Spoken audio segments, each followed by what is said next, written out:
ছয়টা যে it's for sure. মাহে রমজান এলো বছর ঘুরে, মুমিন মুসলমানের দারে দারে। আসসালামু আলাইকুম গাইস, তোমরা কেমন আছো? আশা করি সবাই অনেক ভালো আছো। তো বরাবরের মতো ভিডিও নিয়ে চলে আসলাম তোমাদের মাঝে। তো চলো ভিডিও শুরু করা যাক। সময় কম, শুরু করো। মাহে রমজান এলো বছর ঘুরে, মুমিন মুসলমানের দারে দারে। মাহে রমজান এলো বছর। এরকম একটা মেয়ে যদি আমার ব্যাটার তো চাচি, তুমি বেটার বউ বানাবে ভালো কথা, কিন্তু এই মেয়েটি কি চরিত্র ভালো নাকি খারাপ এটা কি তুমি জানো? তো তুমি যদি নাই জানো তাহলে এই ভিডিওটি দেখো, তাহলেই তুমি জেনে যাবে।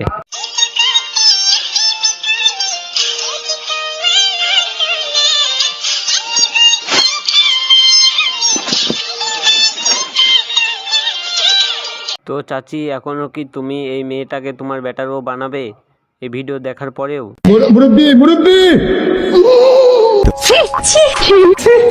কপাল কতটাই খারাপ, তাই না? আজকে 7টা রোজা, এই 7টা রোজার একটা রোজাও রাখতে পারলাম না। কারণ আমার বউ এখনো অসুস্থ। আমার বউর জন্য সবাই দোয়া করবেন যেন তাড়াতাড়ি সুস্থ হইয়া বাকি সবগুলা রোজা রাখতে পারে।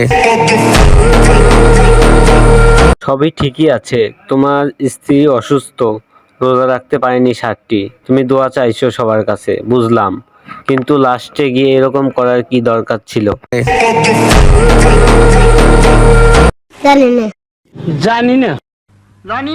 আমি জানি, আমি বলবো। বলো বাবাজি। রমজান মাসে তো শয়তান চলে গেছে, কিন্তু ওর ভিতরকার শয়তান এখনো আছে, এর জন্য ওই ওরকম করলো। নিঃসন্দেহে তুই ঠিক কথা বলেছিস। তো গাইস, ভিডিও এই পর্যন্ত। ভিডিও ভালো লাগলে লাইক কমেন্ট শেয়ার করবেন এবং চ্যানেলটি অবশ্যই সাবস্ক্রাইব করে পাশেই থাকবেন। ধন্যবাদ।